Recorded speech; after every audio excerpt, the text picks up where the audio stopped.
स्वागत है आप सभी लोगों का सोलो लेवलिंग के एक नए एपिसोड के अंदर। तो एपिसोड को शुरू करने से पहले दोस्तों, आप में से काफी सारे लोग कह रहे थे कि भाई जिन्वू कहाँ पर चला गया, जिन्वू को भी लेकर आओ। तो यार मैं आप लोगों को बताता हूँ कि एक्चुअल में अब जिन्वू काफी ज्यादा ओल्ड हो गया है। तो अब जिन्वू की जो जगह है उसका बेटा सांग सुहो लेगा, जो कि सेम टू सेम जिन्वू की तरह ही दिखता है। उसके अंदर जिन्वू की ही पावर्स है, बस फर्क ये है कि अब वो जिन्वू से भी ज्यादा ताकतवर अपने आप को बना सकता है। और वही हम लोग जर्नी देखेंगे कि किस तरीके से वो फाइट करता है, क्योंकि जिन्वू के वर्ल्ड में जिस तरीके से डंजन्स होते थे, हंटर्स होते थे, मॉन्स्टर वगैरह होते थे, उसी तरीके से अब ये जो नई दुनिया है उसके अंदर भी कुछ इसी टाइप के मॉन्स्टर होंगे, जिनसे फाइट कर कर जिन्वू का बेटा सांग सुहो अपने आप को लेवल अप करेगा। और बीच बीच में हम लोगों को जिन्वू दिखाया जाएगा। तो स्टोरी कुछ इस प्रकार से ही चलेगी। आई होप आप समझ गए होंगे। तो जैसा कि हम लोग लास्ट वाले एपिसोड में देख लिया था कि जिन्वू का बेटा सुहो अपना लेवल अप करते हुए इग्रीस को, बेरू को और काफी सारे और भी जो शैडो सोल्जर्स होते हैं उन सभी को हराकर आगे बढ़ रहा होता है। और फिर जिन्वू के शैडो सोल्जर में जो टाइटन शैडो सोल्जर होता है वो भी उससे फाइट करता है। सुहो को उससे लड़ने में थोड़ी सी दिक्कत तो हो रही थी, लेकिन वो फिर भी हार नहीं मानता है और उससे फाइट करता है। जिसपे वो शैडो सोल्जर सुहो से कहता है कि अपने किंग की आर्मी को ज्वाइन करने के बाद मैंने अपना सर नीचे रखा और बहुत ज्यादा हार्ड वर्क किया। हालांकि बाकी सभी जो लोग थे उनको तो मैं याद भी नहीं हूँ, और इसीलिए इस बार मैं अपने किंग की लॉयल्टी को साबित करने के लिए कि मैं अपने किंग के लिए कितना ज्यादा लॉयल हूँ, ये प्रूफ करने के लिए अब मैं सबको दिखाऊंगा कि मैं क्या कर सकता हूँ। और फिर वो सुहो से लड़ने ले जाता है और सुहो भी उसको काफी अच्छी टक्कर दे रहा था। और वो बहुत ज्यादा तेजी में गुस्से से अपने अंदर से बहुत तगड़ी पावर रिलीज करता है, जिसकी वजह से सबकी हालत खराब हो जाती है। और तभी यहाँ पर हम लोग देखते हैं टस्क को, जो कि फिर से यहाँ पर थोड़ा सा मजा लेने के लिए आ गया था। टस्क सुहो के ऊपर अपनी छड़ी से अटैक करने के लिए जाता है, लेकिन इस बार सुहो तैयार था और उसके अंदर से जो पावर रिलीज हो रही थी वो टस्क के पास भी जाती है। टस्क बेचारा तो उसकी पावर को बड़ी मुश्किल से रोक पाता है, उसकी तो हालत खराब हो जाती है। अब टस्क सोचता है कि थोड़ा सा मैं दूर ही चला जाता हूँ, नहीं तो बेमतलब में मेरी भी पिटाई हो जाएगी। लेकिन सुहो टस्क को इस बार छोड़ने के मूड में बिल्कुल नहीं था। वो टस्क से कहता है कि चलो अब इसको खत्म करते हैं, क्योंकि ये बहुत ज्यादा बोरिंग हो गया है और अगर तुम्हारे पास कुछ नया नहीं है मेरे को दिखाने के लिए तो मुझे भी मजा नहीं आएगा, तो निकलो यहाँ से। और वो टस्क को खत्म कर देता है और टस्क भी अब यहाँ से डिसअपेयर हो जाता है, यानी कि उसने टस्क को भी हरा दिया है। अब इस चीज को देखकर तो सुहो काफी ज्यादा खुश होता है कि उसने यहाँ पर काफी सारे मॉन्स्टर्स को हरा दिया है, और सबसे ज्यादा ताकतवर मॉन्स्टर जो कि एक्चुअल में है नहीं, टस्क की बात कर रहा था ये वैसे, उसको भी उसने हरा दिया है। सुहो अपनी पावर को देखते हुए कहता है मेरे स्टेट्स तो काफी ज्यादा इंक्रीज हो गए हैं। अब सुहो ये सब कुछ सोच ही रहा था कि तभी वहां पर जिन्वू के शैडो आर्मी का सबसे ज्यादा पावरफुल शैडो सोल्जर आता है, यानी कि बेलियन।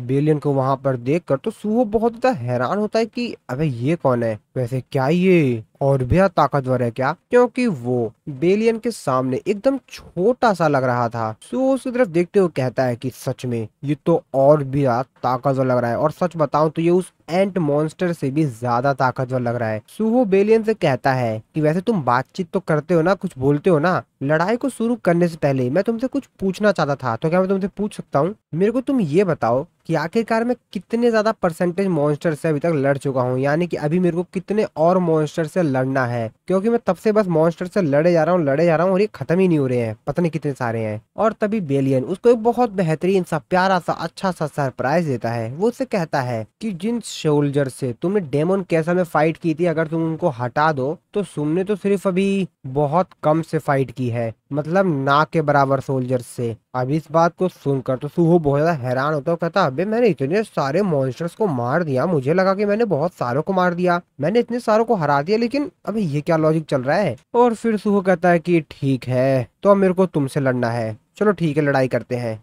शुरू। बेलियन सुहो से कहता है कि तुम थोड़े ज्यादा यंग हो गए हो माय लिटिल किंग, और अपनी तलवार निकाल कर सुहो से फाइट करने के लिए तैयार होता है। सुहो तो उसको ही देख रहा था और वो तैयार था उसे फाइट करने के लिए, कभी अपनी तलवार निकालेगा और उससे फाइट करेगा, लेकिन सुहो के आंखों के सामने से एक बहुत तेजी से तलवार पास होती है और उसके बगल से बहुत तगड़ी एक बिजली चमकती है। अब इसी को देखकर काफी ज्यादा हैरान होता है, उससे बाल बाल बचता है। वो सोच रहा होता है कि अबे ये क्या है, और तब जाकर उसको पता चलता है कि एक्चुअल में बेलियन ने, यानी कि जो बड़ा सा नया मॉन्स्टर आया है, इसने उसके ऊपर अपने स्वॉर्ड से इतनी तेजी से अटैक कर दिया कि इसको दिखा भी नहीं। वो अपने मन में सोचते हुए कहता है कि अबे ये मॉन्स्टर क्या है, और आखिरकार ये सभी के सभी लोग मेरे को लिटिल किंग क्यों कह रहे हैं। मेरा पास्ट से किसी तरीके से ये सब कुछ कनेक्टेड है क्या, मुझे तो कुछ भी समझ नहीं आ रहा है। और वो बेलियन के ऊपर चिल्लाते हुए कहता है कि आखिरकार तुम सभी के सभी मेरे को लिटिल बच्चा बच्चा क्यों कह रहे हो, तुम लोग मेरे को चिढ़ा रहे हो क्या। और वो गुस्से में बेलियन के ऊपर अटैक करने के लिए जाता है, लेकिन वो देखता है कि बेलियन तो वहां पर है ही नहीं। उल्टा बेलियन ने उसके ऊपर अपने स्वॉर्ड से अटैक कर दिया था, जिसकी वजह से उसको चोट भी लग जाती है और वहां से खून आने लगता है। और बेलियन जब सूहो के ऊपर अटैक कर कर जमीन पे जाकर अपना पैर रखता है तो वहां पर पूरी जमीन ही उखड़ जाती है। अब इस चीज को देखकर तो सूहो का मुंह खुला खुला जाता है, अबे ये क्या बंदा है, मतलब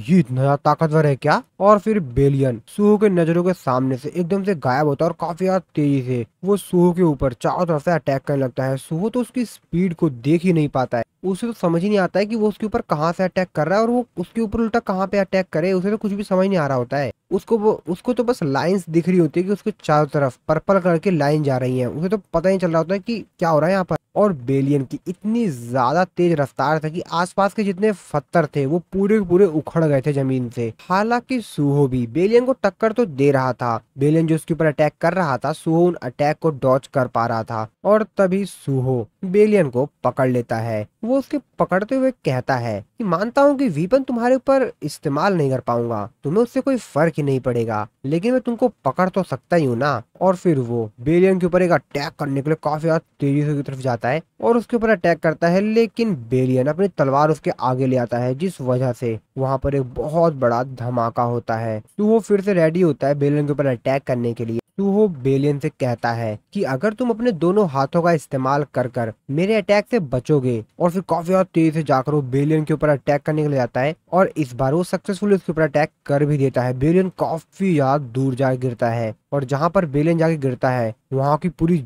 जमीन ही उखड़ जाती है। सूहो बेलियन से कहता है कि मैं जानता हूँ कि तुमको हराने के लिए ये काफी नहीं है, और अगर हम लोग इसी तरीके से फाइट करते रहेंगे तो हम में से कोई भी नहीं हारेगा। अच्छा मुझे तुम ये बताओ, इस जगह के तुम मास्टर हो क्या, तुम ही हो क्या इस जगह के मास्टर। और तभी वो बेलियन को देखता है जो कि अपने घुटनों के बल बैठ जाता है। अब इस चीज को देखकर सूहो समझ जाता है कि ये बंदा रियल बॉस नहीं है। और तभी वो आसमान में देखता है तो उसको आसमान में काइजल दिखाई देता है। हालांकि इसको पता नहीं है कि काइजल कौन है, वो तो मैं आप लोगों को बताने के लिए बता रहा था। अब उसको देखते हुए सूहो अपने मन में सोचते हुए कहता है कि ओ तो मेरा असली दुश्मन आ गया है। और आप लोग को तो पता ही है कि काइजल के ऊपर कौन बैठा होगा। जी हाँ दोस्तों, वो जिन्वू ही है। जिन्वू काइजल के ऊपर से डायरेक्टली जंप मारता है और जब वो जमीन पर आकर अपना पैर रखता है तो वहाँ पर एक बहुत बड़ा धमाका होता है और पूरी जमीन ही उखड़ जाती है। और उसके अंदर से इतनी ज्यादा पावर रिलीज होती है कि सूहो तो बड़ी मुश्किल से उसकी इस पावर से बच पाता है। सूहो जिन्वू की तरफ देखते हुए कहता है ओ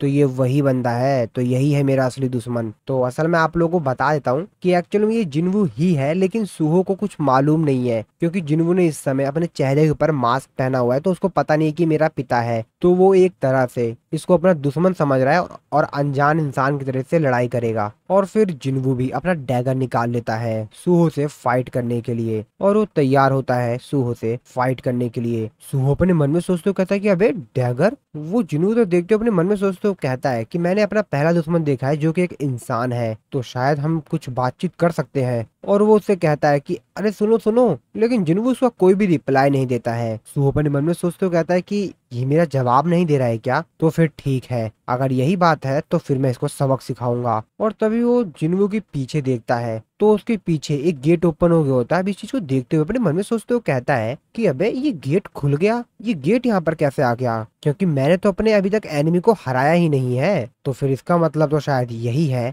कि ये मेरी आखिरी बैटल है, तो अब मैं वापस घर पर जा सकता हूँ बस इस इंसान को हराने के बाद। तो ठीक है, मैं अपने इस आखिरी दुश्मन को हराता हूँ और फिर अपने घर वापस जाता हूँ। और फिर वो जिन्वू से फाइट करने के लिए पूरी तरीके से तैयार हो जाता है। वो काफी ज्यादा तेजी से जिन्वू के ऊपर जाकर अटैक करता है और जिन्वू भी उसके ऊपर अटैक करता है। दोनों के पंच एक दूसरे से टकराते हैं और बहुत तगड़ा धमाका होता है। हालांकि इस अटैक में दोनों में से किसी को भी ज्यादा चोट नहीं लगी थी। ऑब्वियस सी बात है, जिन्वू को तो चोट लगी ही नहीं होगी, बस सूहो को थोड़ी सी चोट लगी थी, उसके चेहरे पर कट आ गया था जिस वजह से उसका खून निकलने लगता है चेहरे पर। लेकिन सूहो फिर भी हार नहीं मानता। उसका तो मूड था कि वो अपने इस आखिरी दुश्मन को जरूर हराएगा और फिर से इन दोनों की लड़ाई शुरू होती है। ये दोनों एक दूसरे के ऊपर काफी ज्यादा तेजी से अटैक करने लगते हैं। सूहो अपने मन में सोचते कहता है कि ये बहुत ज्यादा पावरफुल है, बहुत ज्यादा तेज है और ताकतवर भी। ये तो काफी ज्यादा अमेजिंग है क्योंकि इसके जो अटैक्स हैं वो इतने ज्यादा सटीक है, इतने ज्यादा परफेक्ट है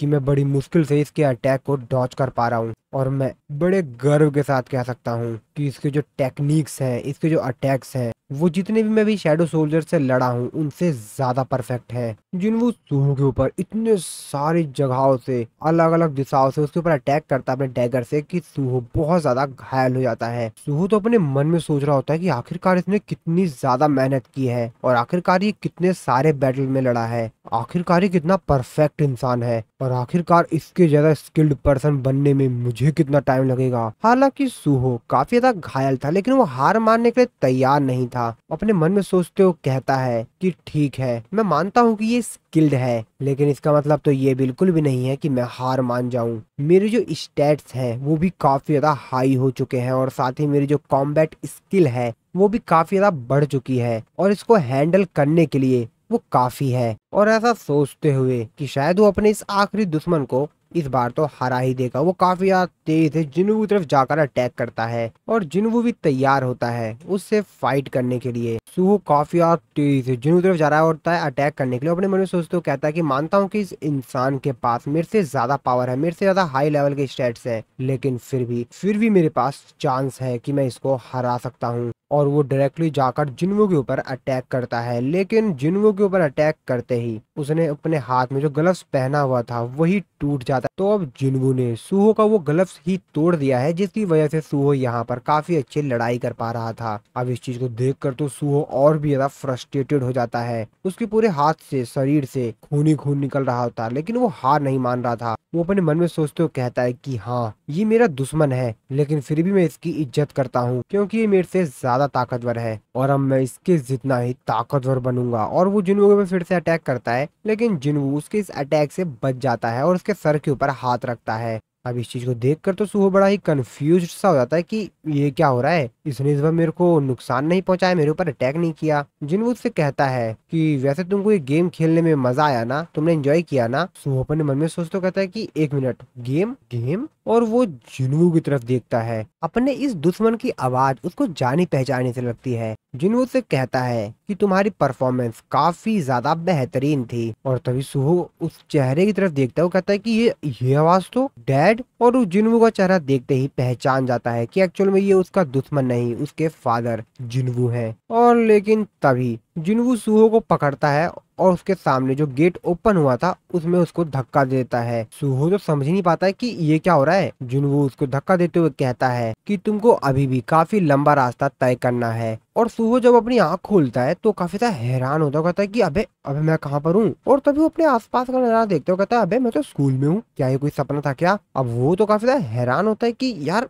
मुझे सब कुछ तो सच लग रहा था, ये सपना था, ये गेम ये था क्या एक्चुअल में। वो अपना सर पकड़ते हुए सोचने लगता है कि शायद ये सपना ही था, मैं बहुत ज्यादा गेम खेलता हूँ तो शायद ऐसा हो गया होगा मेरे साथ। आखिरकार वो सब चीजें क्या थी, कितनी ज्यादा अजीब चीजें थी, डंजन्स, फाइनल बॉस, मेरे पिता, ओ माय गॉड, ये सब क्या था। वो इन सब चीजों से परेशान ही था कि तभी वहां पर उसके क्लास की उसकी एक फ्रेंड आती है और उससे कहती है कि अरे तुम यहाँ पर क्या कर रहे हो। और वो सूहो से बोलती है कि तुम अभी तक घर नहीं गए, मैं क्लासरूम को लॉक करने जा रही थी। तो एक्चुअल में सूहो के स्कूल में भी जो क्लासरूम होता है बच्चों को जाने के बाद क्लोज कर देते हैं, जैसा कि आपके स्कूल में भी होता होगा। कहानी पर वापस आते हैं तो जो सूहो होता है वो उस गर्ल से कहता है कि चलो ठीक है, मैं तुम्हारी थोड़ी हेल्प कर देता हूँ, जिसपे वो भी कहती है हाँ ठीक है ठीक है। और हम सूहो के क्लासरूम के टॉप पर जो फ्लोर होता है वहां पर देखते हैं जिन्वू को और जिन्वू के सारे मेन जो शैडो सोल्जर्स होते हैं उनको। सो दोस्तों असल में ये कोई सपना नहीं था, ये शायद जिन्वू का ही कोई प्लान है जो कि हम लोग को कहानी में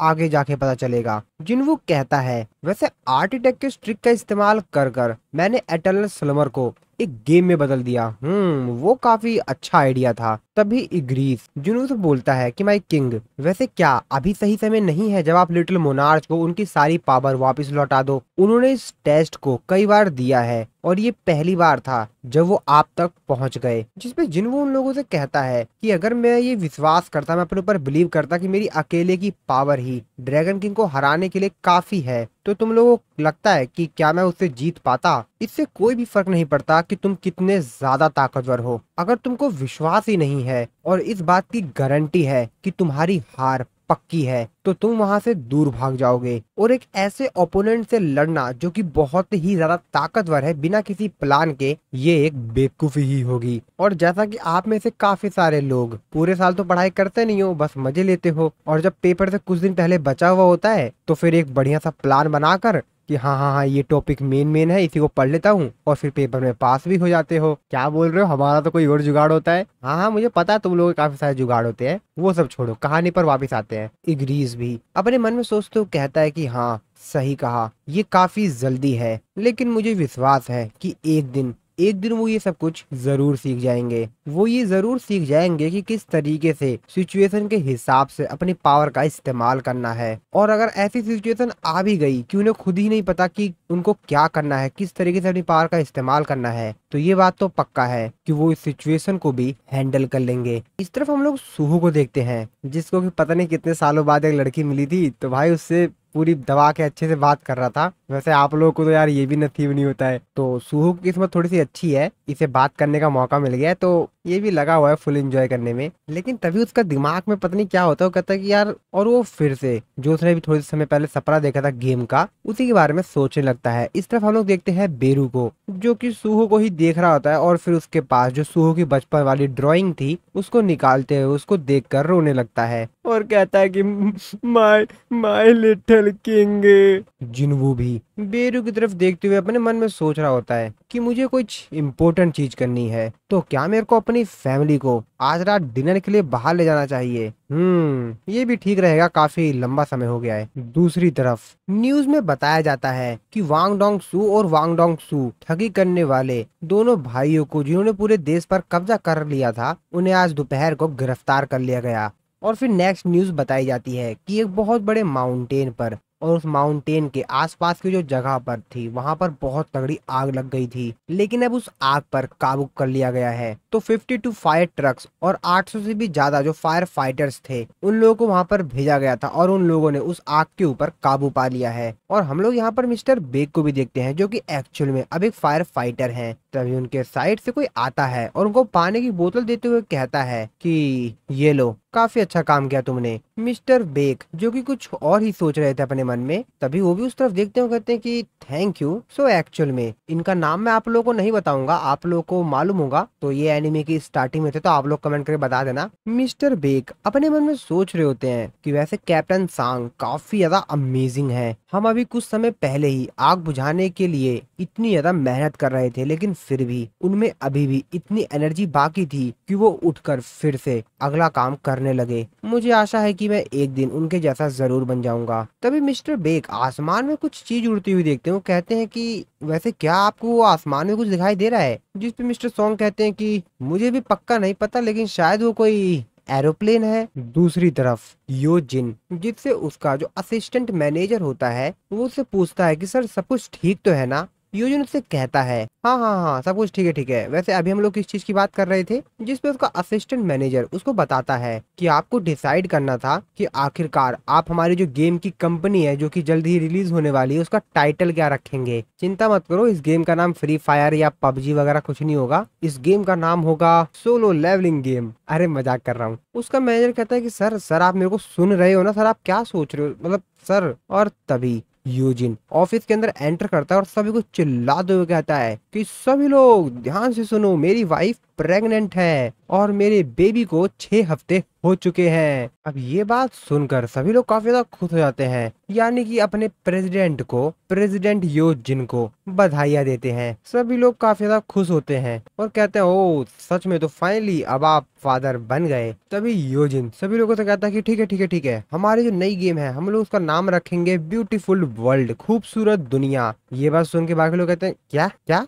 जिस पे योजिन उन लोगों से कहता है कि क्यों, क्या हुआ, ये हमारी गेम के लिए परफेक्ट नाम नहीं है क्या? और वैसे भी हमारी जो गेम है वो हमारे प्लेयर को एक दूसरी ही वर्चुअल दुनिया दिखाती है जो कि बहुत ज्यादा खूबसूरत है, तो ब्यूटीफुल वर्ल्ड इसका नाम क्यों नहीं रख सकते हैं? कोई दिक्कत है क्या इसमें? उसके सारे एम्प्लॉय उससे कहते हैं कि प्लीज सर एक बार दोबारा से सोचिए, हमारी कंपनी का विश्वास इस गेम के ऊपर है, इस पर पूरी तरीके से निर्भर है, एक बार आप दोबारा सोचिए इसका नाम ब्यूटीफुल वर्ल्ड। ये एक बड़ा ही अजीब नाम है सर, प्लीज सर ऐसा मत कीजिए। अब उन सभी लोगों की बात सुनकर योजिन को कंफ्यूजन से हो जाती है। वो अपने मन में सोचते कहता है कि अबे वैसे मैं क्या नाम इतना बेकार रखता हूँ क्या? अगर ऐसी बात है फिर तो मेरे को अपने बच्चे का नाम रखने से पहले एक बार जिनवू से बात करनी होगी। और फिर हंसते हुए कहता है कि लेकिन एक मिनट, जहां तक मेरे को फीलिंग आ रही है वो कौन सा अच्छा नाम रख लेता है, उसे भी तो ढंग से नाम रखने नहीं आता है, वो भी मेरे ही तरह है। जिस पे वो अपने बाकी सभी जो एम्प्लॉय होता है उनसे कहता है कि तुम लोग चिंता मत करो, सभी लोग ध्यान से सुनो, हम लोगों के पास ऑफिशियली एक इन्वेस्टर है जो कि हमारी गेम की कंपनी में इन्वेस्ट करेगा।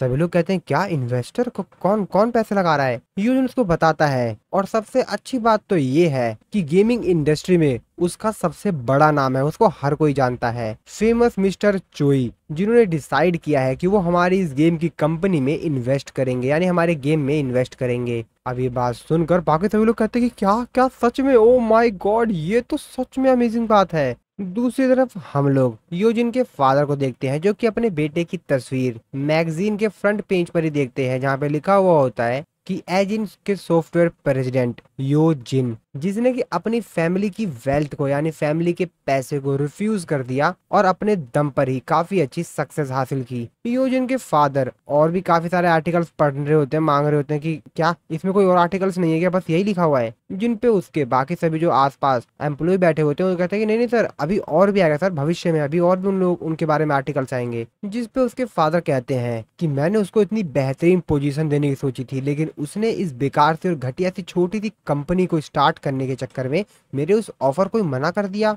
इन सब बातों को साइड में रखते हैं, मैं तो अपने ग्रैंड चाइल्ड से मिलने के लिए बिल्कुल भी इंतजार नहीं कर पा रहा हूँ। और तभी यहाँ पर एक बहुत बड़ा गेट सा ओपन होता है और ये सीन यहीं पर ही कट हो जाता है। इसके आगे दोस्तों ना यहाँ पर एक सीन दिखाया गया है, मतलब इसी गेट से रिलेटेड, जिसको कि आप लोग एक्स्ट्रा सीन भी कह सकते हो, जो कि हमारी एनिमे की स्टार्टिंग से भी पहले का सीन है, तो वो भी काफी दिलचस्प है जिसकी बात हम लोग कभी आगे करेंगे। और फिर से हम लोग योजिन और उसकी महिला मित्र को देखते हैं जो कि रॉक पेपर सीजर खेल रहे थे। और वो ऐसा क्यों कर रहे थे, तो एक्चुअल में यहाँ पर अभी इन लोगों की जो बातचीत थी वो बहुत ज्यादा आगे तक जा चुकी थी, एकदम घुल मिल गए थे। तो ये लोग डिसाइड करते हैं कि जो भी गेम को जीतेगा, हारने वाला उसका बैग उठा के घर तक ले जाएगा। और फिर क्या, आप लोगों को तो पता ही है आखिरकार कहानी का जो राइटर है वो किसे जिताएगा। मतलब ज्यादा सोचना वोचना नहीं है यार, उसकी जो महिला मित्र होती है वो इस गेम को जीत जाती है। और फिर सूहो को मजदूरी करनी पड़ती है उसका बैग उठाकर। बेसिकली हमारी इस कहानी का मेन कैरेक्टर,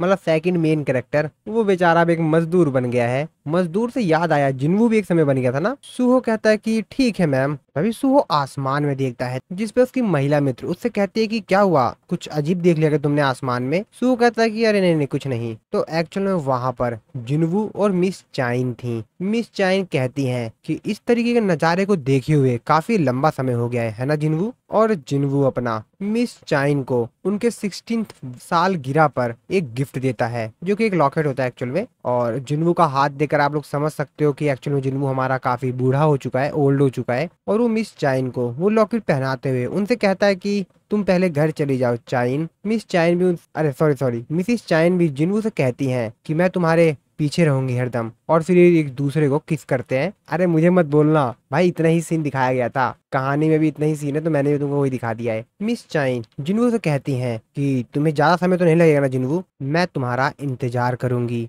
और फिर मिस चाइन, अरे फिर से मिस चाइन, मिसिस चाइन वहां से चली जाती हैं। और जिन्वू आसमान की तरफ देखता है जहाँ पर एक बहुत बड़ा सा गेट सा ओपन होता है। और फिर इसी सीन के साथ हमारा ये वाला जो एपिसोड है वो खत्म हो जाता है। आई होप आप लोगों को वीडियो अच्छी लगी होगी, तो मिलता हूँ मैं आप लोगों को नेक्स्ट एपिसोड में।